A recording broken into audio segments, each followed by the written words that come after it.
ආගම්ම විපච්ඡanti මේ කියන්නේ ප්‍රයෝග විපත්තිය නිසා විපාක දෙන ඇතම් පාප කර්මයෝ තියෙනවානේ අර ඊට පස්සේ බේබදුකම මොකද්ද මේ ප්‍රයෝග මේ පාප කර්මයෝ ප්‍රයෝග විපාකය දෙන පාප කර්මයෝ අපි කරන ක්‍රියාවන් බේබදුකම සල්ලාලකම සූදුව පමණට වඩා උඩඟු වීම අසල්වැසියන් සමග විරුද්ධව ජීවත් වීම කටයුතු කිරීම වගේ ඒවා එතකොට ඔය නොසලකිල්ලෙන් වගේ වගකීමක් නැතුව කටයුතු කිරීම තවත් ඔය නොයෙක් පව්කම් කිරීම අයත් වෙනවා මේ ප්‍රයෝග විපත්තියට ප්‍රයෝග විපත්තිය කියන්නේ ඒක නිකන් අර ප්‍රෝඩාවක් වගේ ඉතින් එයා අර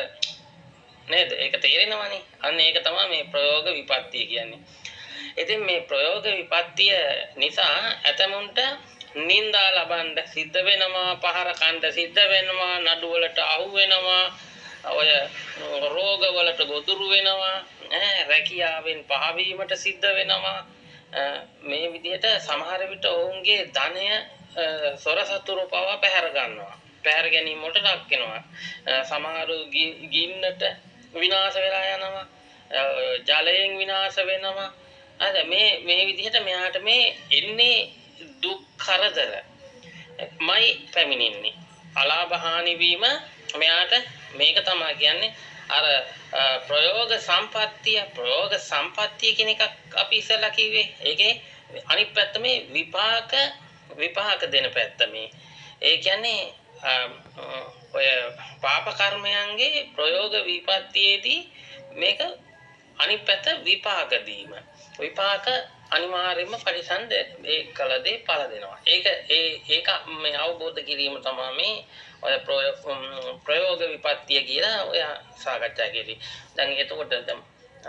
මේක මතක තියාගන්න ඕනේ ඔයගොල්ලෝ කට්ටියම අත්තේ කච්චානි පාපකානි කම්ම සබහතානානි ප්‍රයෝග විපත්තිං ආගම්ම විපච්ඡanti මේක ඉතින් මේ භාග්‍යවතුන් වහන්සේගේ දේශනාවේ මේවා සඳහන් වෙනවා මේවා බලන්න කොච්චර සත්‍යද කියලා මේ කාල වකවානු